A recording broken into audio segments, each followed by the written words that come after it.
यीशु मसीह को आने का उद्देश्य वही था। क्या उद्देश्य था? प्रभु यीशु मसीह इस दुनिया में इसीलिए आए ताकि हमको याद दिलाए हमारा सदा का घर कहाँ है, और हमको ले जाने के लिए वो आए। ध्यान से सुनिए, सारे मानव जाति का घर ये पृथ्वी नहीं है। इस पृथ्वी पर हम सभी के सभी क्या रह रहे हैं? परदेशी होकर के रह रहे हैं। समझ में आ रहा है? समझ में आ रहा है बातें? अपनी आंखों को बंद कीजिए, सारे लोग अपनी आंखों को बंद कीजिए। पवित्र पिता, हम आपका धन्यवाद देते हैं। पवित्र आत्मा, धन्यवाद देते हैं आपकी उपस्थिति के लिए कि आप हमारे बीच में, आप स्वयं बात कीजिए। यीशु नासरी के नाम से आमीन। आमीन। तो हम सबके सब इस पृथ्वी पर क्या हैं? परदेशी हैं। वचन स्पष्ट रीति से कहता है, पौलुस बताता है इस बात को कि हम सब के सब क्या हैं? मुसाफिर हैं। कहां? इस दुनिया में हम सब मुसाफिर हैं, परदेशी हैं इस दुनिया में, और हमको इस दुनिया को छोड़कर एक दिन जाना है। क्या कोई यहां पर है जो इस दुनिया को छोड़ के कभी नहीं जाएंगे? हेलो, कोई है जो दुनिया को छोड़ के नहीं जाएंगे? बताइए कि आप दुनिया को छोड़ करके नहीं जाएंगे। सबको इस दुनिया को छोड़ना है। कोई बचपन में दुनिया को छोड़ देते हैं, कोई जवानी में इस दुनिया को छोड़ देते हैं, नहीं, कोई वयस्क होकर के छोड़ देते हैं, और कोई पूरा जिंदगी जी करके इस दुनिया में, बुढ़ापे में इस दुनिया को छोड़ते हैं। लेकिन इस दुनिया को तो छोड़ करके जाना है। नहीं, ये मिट्टी का शरीर है, मिट्टी में तो मिल जाता है, लेकिन कौन है जो शरीर को छोड़ करके चल जाता है तो लोग बोलते हैं कि अरे ये खत्म हो गया, ये नहीं रहा। क्या निकल जाता है उसके अंदर से? तो रिश्ता नाता सब खत्म हो जाता है। जब तक आप इस शरीर के अंदर में हैं तब तक रिश्ता है, नाता है, भाई है, बहन है, बाप है, माँ है, सब कुछ है, काम है, धंधे है, नौकरी है, चाकरी है, पद है, पदवी है, पैसा है, कौड़ी है, सब कुछ है। लेकिन कौन इस शरीर को छोड़ के निकल जाता है, उसके बाद सब कुछ बेकार हो जाता है। सारे चीजों का महत्व क्या हो जाती है? खत्म हो जाता है। नहीं, वो कौन निकल जाता है? तो आप जो वास्तविक व्यक्ति है, जो इस शरीर में रह रहे हैं, वो निकल जाते हैं। निकल करके कहां जाते हैं?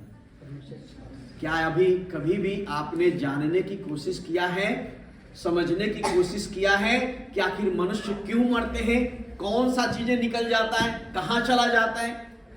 कहां जाएंगे? परमेश्वर का वचन में स्पष्ट रूप से लिखा है। सबोपदेशक की किताब मेरे साथ निकालिएगा सब लोग, 12 अध्याय, सबोपदेशक की किताब उसका 12 अध्याय सब लोग निकालिए।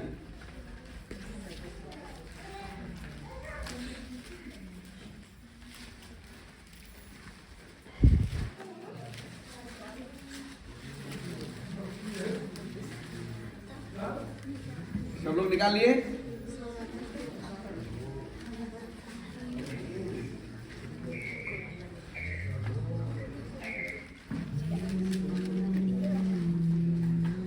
निकालिए।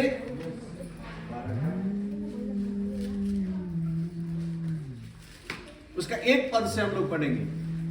अपनी जवानी के दिनों में, ध्यान से सुनिए, पढ़ करके बताएंगे। हाँ, अपनी जवानी के दिनों में हाँ, अपने सृजनहार को स्मरण रख। हाँ, इससे पहले कि विपत्ति के दिन और वे वर्ष आए, जिसके पहले कि विपत्ति के दिन और वर्ष आए, जिनमें तू कहे कि मेरा मन इनमें नहीं लगता, जिनमें तू कहे कि अब इसमें मेरा मन नहीं लगता। इससे पहले कि सूर्य और प्रकाश और चंद्रमा और तारागण अंधेरे हो जाए। ध्यान से सुनिए क्या लिखा है। इसके पहले कि सूर्य, प्रकाश और चंद्रमा और तारागण क्या हो जाए? अंधेरे हो जाए। अंधेरे हो जाएं। और वर्षा होने के बाद बादल फिर वर्षा होने के बाद बादल फिर घिर जाएं। उस समय घर के पहरुए कांपेंगे। उस समय घर के पहरुए कांपेंगे। और बलवंत झुक जाएंगे, बलवंत झुक जाएंगे, पिसनहारियां थोड़ी रहने के कारण पिसनहारियां थोड़ी रहने के कारण काम छोड़ देगी, काम छोड़ देगी, और झरोखे में से देखने वालियां आंधी हो जाएगी, झरोखों में से देखने वाली अंधी हो जाएगी, और सड़क की ओर के किवाड़ बंद होंगे, और सड़क की ओर के किवाड़ बंद होंगे, चक्की पीसने का शब्द धीमा होगा, चक्की पीसने का शब्द धीमा होगा, तड़के चिड़िया बोलते ही हाँ एक उठ जाएगा, हाँ और सब गाने वालिया का शब्द धीमा हो जाएगा, हाँ फिर जो ऊंचा हो उससे भय खाया जाएगा, हाँ और मार्ग में डरावनी वस्तुएं मानी जाएगी, हाँ और बादाम का पेड़ फूलेगा, हाँ और टिड्डी भी भारी लगेगी,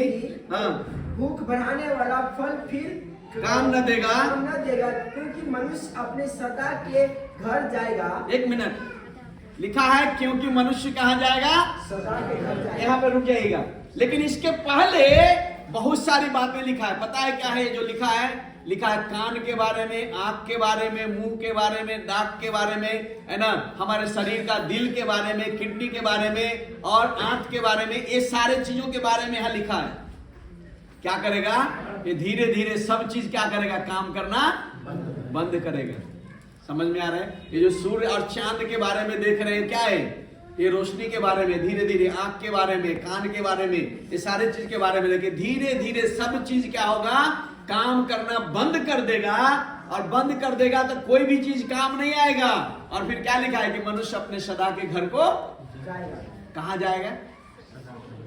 कहाँ है मनुष्य का सदा का घर? स्वर्ग में जाना है। मनुष्य का सदा का घर कहाँ है ना? उसके बाद पढ़िए, फिर पढ़िए आगे क्या लिखा है? मनुष्य सदा के घर को जाएगा और रोने पीटने वाले सड़क सड़क फिरेंगे। उस समय चांदी का तार दो टुकड़े हो जाएगा और सोने का कटोरा टूटेगा और सोते के पास घड़ा फूटेगा और कुंड के पास रह टूट जाएगा। तब मिट्टी ज्यों के त्यों मिट्टी में मिल जाएगी और आत्मा परमेश्वर के पास जिसने उसे दिया है लौट जाएगी। समझ में आ रहा है बात? आत्मा कहां लौट जाएगा? परमेश्वर के पास। किसने ये आत्मा दिया? परमेश्वर ने आपको जन्म दिया है। और जो मुख्य व्यक्ति आप हैं वो आप आत्मा है इस शरीर के अंदर में, और प्राण है जो आप इस शरीर में वास कर रहे हैं। ये शरीर कुछ नहीं है, ये शरीर मिट्टी का है, मिट्टी में मिल जाएगा। और हर एक व्यक्ति को लौटकर परमेश्वर के पास वापस लौट करके जाना है। लेकिन जब इस पृथ्वी पर रहते हुए अगर आपने अपने सृष्टिकर्ता को नहीं पहचाना, अपने ईश्वर को नहीं जाना, तो लौट करके परमेश्वर के पास तो जाएंगे, लेकिन परमेश्वर वहां कहेगा तुम कौन है, मैं तुझे नहीं पहचानता। दूत तो आकर के लेकर के जाएंगे, दूत आते हैं लेकर के जाते हैं आपको ईश्वर के पास में, लेकिन ईश्वर बोलेगा मैं इसे नहीं पहचानता हूं, इसको ले जा। कहां लेके जा?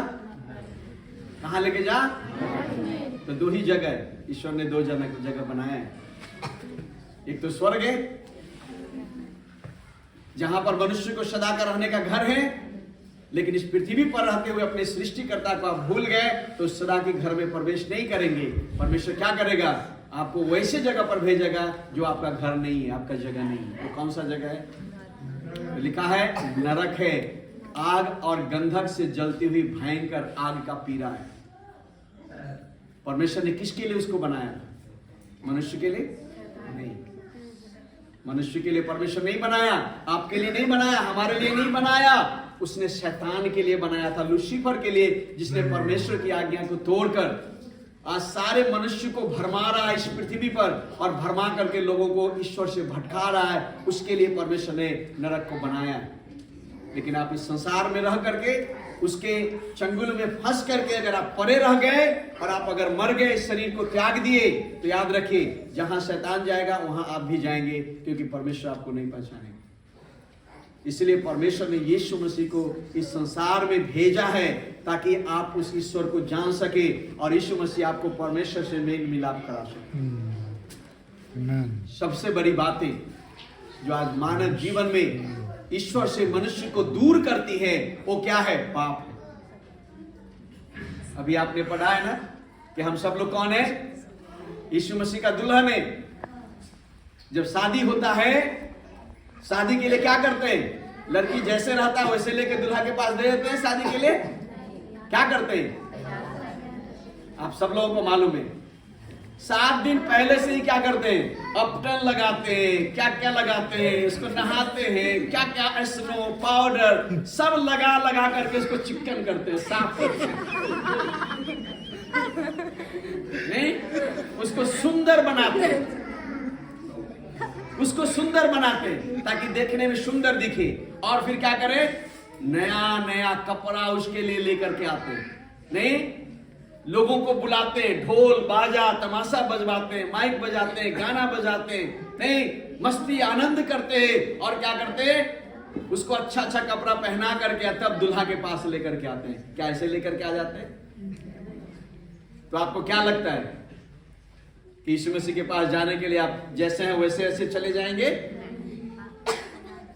नहीं, क्या करना पड़ेगा? वचन में स्पष्ट रीति से लिखा है, क्या होना है? शुद्धता और धार्मिकता, ये 2 चीजें। क्या है? शुद्धता और धार्मिकता। क्योंकि जब हम इस संसार में हैं तो हम मैले हो चुके हैं, गंदे हो चुके हैं। पाप के कारण से हम मैले हैं और गंदे हैं, अशुद्ध मनुष्य हैं, क्योंकि पाप हमें अशुद्ध करता है। लेकिन प्रभु यीशु मसीह संसार में इसलिए आया ताकि अपने लहू बहा करके हमें धो करके हमें शुद्ध करे, हमें पवित्र करे, ताकि हम यीशु मसीह की पवित्रता को धारण करें और उसके कार्य को धारण करें, धार्मिकता को धारण करें, और इस संसार में रहते हुए हम यीशु मसीह के साथ साथ चले। जब हम यीशु के साथ साथ इस संसार में कदम मिला करके चलते हैं और जब हम यीशु के साथ संगति करते हैं, ध्यान से सुनिए, कई बार लोग यीशु मसीह पर तो विश्वास कर लेते हैं, पाप का अंगीकार कर लेते हैं, पाप से क्षमा मांग लेते हैं और कहते हैं कि प्रभु यीशु मैं आपके लिए चलूंगा, आपके लिए जीऊंगा। लेकिन क्या करते हैं? वही करते हैं जो नाटक में आपने देखा। क्या करते हैं? फिर से उसी दुनिया में व्यस्त हैं, लेकिन यीशु मसीह के लिए समय नहीं है, यीशु मसीह के साथ बैठने का समय नहीं है, प्रार्थना करने का समय नहीं है, बाइबल पढ़ने का समय नहीं है। क्या करते हैं? दुनियादारी में व्यस्त हैं, अपने परिवार में, अपने बच्चों में, अपने खेती में, अपने बाड़ी में, अपने जॉब में, अपने चीजों में, हर चीजों के लिए समय है, लेकिन यीशु मसीह के साथ समय बिताने के लिए समय नहीं है, प्रार्थना करने के लिए समय नहीं है। तो आप कैसे दुल्हन के रूप में तैयार होंगे? दुल्हन के रूप में तैयार होने के लिए, उस स्वर्ग राज्य में प्रवेश करने के लिए आपको क्या करना पड़ेगा? क्या आपको पैसा चाहिए? क्या आपको ये कपड़ा चाहिए? क्या आपको नहाने की आवश्यकता है? आपको यहाँ का नहाने की आवश्यकता नहीं है, क्योंकि यीशु के लहू से नहाने की जरूरत है। आमीन। आपको ये कपड़ा पहनने की जरूरत नहीं है, क्योंकि ये कपड़ा जो हम पहने हैं हमारी अपवित्रता को ढक नहीं सकता है। तो कौन सा कपड़ा ढकेगा? तो लिखा है पवित्रता और धार्मिकता का कपड़ा। आज हमने प्रकाशित वाक्य में 19 अध्याय का 7 और 8 पद को पढ़ा है। वहां पर क्या चीज मांगता है? शुद्धता और महीन मलमल के कपड़ा। तो महीन मलमल के कपड़ा क्या चीज है? लिखा है धार्मिकता का काम है। कौन से धार्मिकता का काम? जब हम यीशु मसीह को पहन लेते हैं और यीशु मसीह के साथ साथ चलते हैं और यीशु मसीह की इच्छा के अनुसार काम करते हैं। ध्यान से सुनिए, जब हम यीशु मसीह की इच्छा के अनुसार काम करते हैं, यीशु मसीह की इच्छा के अनुसार चलते हैं, तो वही हमारा धार्मिकता का काम है। समझ में आ रहा है बातें? समझ में आ रहा है बातें? लेकिन यीशु मसीह के लहू से अगर हम शुद्ध नहीं होते हैं, पवित्र नहीं होते हैं और यीशु की इच्छा के अनुसार अगर हम नहीं चलते हैं, तो ध्यान से सुने, आप एक दुल्हन के रूप में आप तैयार नहीं होंगे जाने के। आप सबों को पता है, भविष्यवाणियां हो रही है, बाइबल इस बात को बता रही है। बाइबल को छोड़ दीजिए, जो अन्य भविष्यवक्ता लोग हैं इस दुनिया के, वो लोग बता रहे हैं कि सारी दुनिया का अंत निकट है। बाइबल बता रही है कि यीशु मसीह का दूसरा आगमन जल्दी होने वाला है। बाइबल जितनी भी बातें चिन्ह बता रही है यीशु मसीह के दूसरे आगमन के बारे में, वो सारे चिन्ह चीजें पूरे हो रही है। यीशु मसीह बादल में आएंगे अपने दुल्हन को लेने के लिए। और क्या होगा, रैप्चर के द्वारा सारे लोग उठा लिए जाएंगे। लेकिन कौन उठा लिए जाएंगे? वही लोग उठा लिए जाएंगे जो पवित्र जीवन जीते हैं, जो धार्मिकता के काम करते हैं और पवित्र आत्मा से भरे हुए। ये 3 चीज का जरूरत है। ध्यान से सुनिए, ये 3 बातें हमारे जीवन में आवश्यकता है। पहली चीजें, हमारे जीवन में पवित्रता होनी चाहिए। यीशु के लहू से हमें प्रत्येक दिन धुलना जरूरी है, क्योंकि यीशु का लहू ही हमें धोकर पवित्र करता है। दूसरी चीजें, हमें यीशु की धार्मिकता हमारे जीवन में होनी चाहिए, यानी यीशु के इच्छा के अनुसार प्रत्येक दिन हमको चलना चाहिए, जो हमारी धार्मिकता होगी। और तीसरी चीजें, परमेश्वर की आत्मा से हमें भरा होना चाहिए। अगर हम परमेश्वर की आत्मा से भरे हुए नहीं है, प्रियो ध्यान से सुनिए, तो जिस दिन रैप्चर होगा उस दिन आप परिवर्तन नहीं होंगे, नहीं बदल पाएंगे। अगर आप पवित्र जीवन जी रहे हैं, धार्मिकता का काम कर रहे हैं और पवित्र आत्मा से अगर आप भरे हुए नहीं हैं, तो रैप्चर के दिन में आपका परिवर्तन अचानक नहीं होगा। ध्यान से सुन लीजिए, कौन करेगा? क्योंकि पवित्र आत्मा ही आपको क्या करेगा, बदल देगा। अचानक क्षण भर में क्या करेगा, आपको बदल देगा और प्रभु के साथ बादल में आप मिलेंगे। इसलिए प्रियो 10 कुमारी का उखान में तेल के बारे में लिखा है। जो बुद्धिमान कुमारियां थी, उन्होंने अपने तेल क्या किया, एक्स्ट्रा साथ में लेकर के चला। लेकिन जो मूर्ख कुमारियां थी, उन्होंने साथ में तेल लेकर के नहीं चला। और क्या हुआ, जब दुल्हा आया, दुल्हा को आने में देर था, सबको नींद आ गया, सब लोग सो गया, सबका दिया बुझ गया, क्योंकि तेल खत्म हो गया डिबिया का, तो इसलिए डिबिया बंद हो गया। जब शोर हुआ, दुल्हा आ रहा है, दुल्हा आ रहा है, सब लोग दौड़ से जगा तो देखता है सबका डिबिया बुझा हुआ है।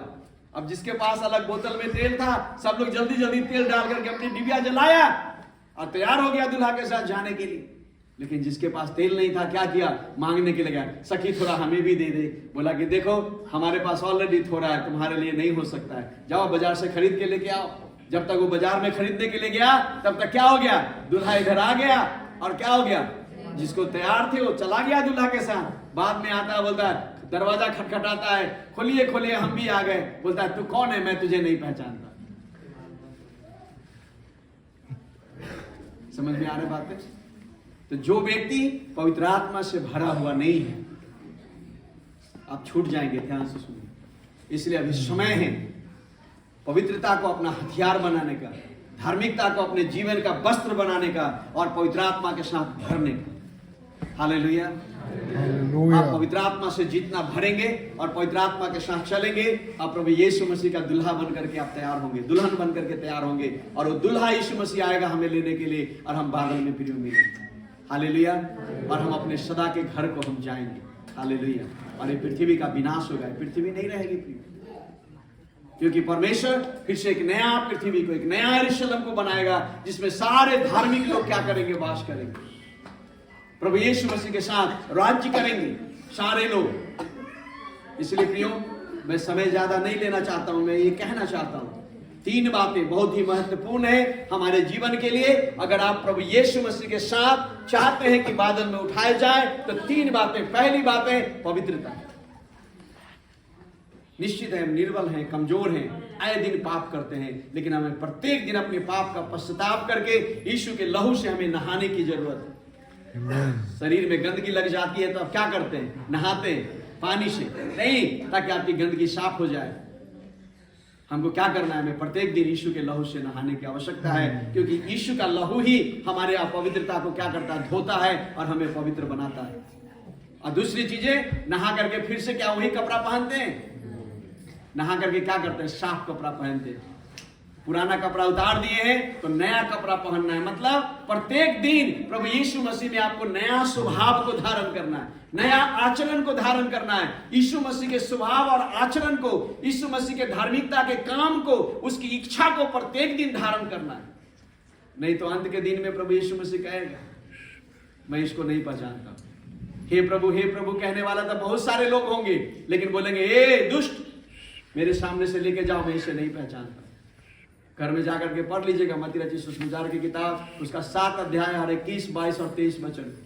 प्रभु वहां स्पष्ट कहता है कि हे प्रभु कहने वाला हर कोई स्वर्ग के राज में प्रवेश नहीं करेगा। वही चाहेगा जो पिता की इच्छा के अनुसार चलता है, क्योंकि पिता की इच्छा ही वो धार्मिकता का वस्त्र है। यानी प्रत्येक दिन हमें यीशु के इच्छा के अनुसार, पिता की इच्छा के अनुसार हमको क्या करना है, जीवन को व्यतीत करना है, और वही हमारे लिए धार्मिकता का वस्त्र है।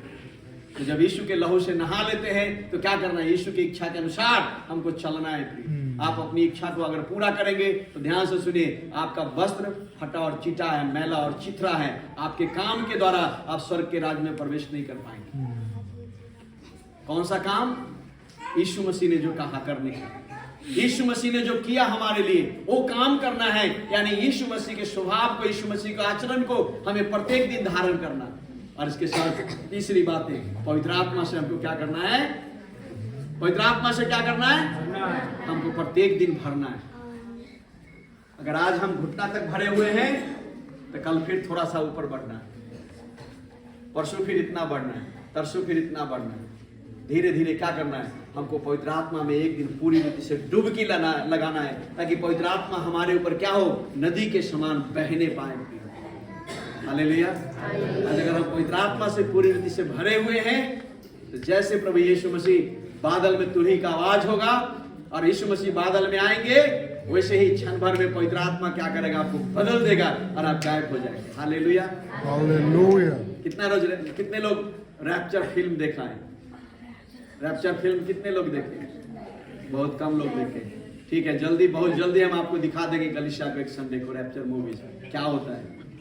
आप गायब हो जाएंगे, आपका वस्त्र सब धरा का धरा रह जाएगा, आप गायब। बोलेगा क्या हो गया, कहाँ गायब हो गया? लोग ढूंढेंगे इधर उधर दिया लेकर के, लेकिन नहीं मिलेगा। समझ में आ रहा बातें? आमेन। और ये जल्दी होने वाला है। आमेन। Hallelujah, hallelujah. जल्दी होने वाला है और इस दुनिया में विनाश आने वाला है। इसलिए प्रियो, अपने आप को तैयार कीजिए। Hallelujah, hallelujah. हालेलुया। परमेश्वर आपको इस वचन के द्वारा आशीष करे।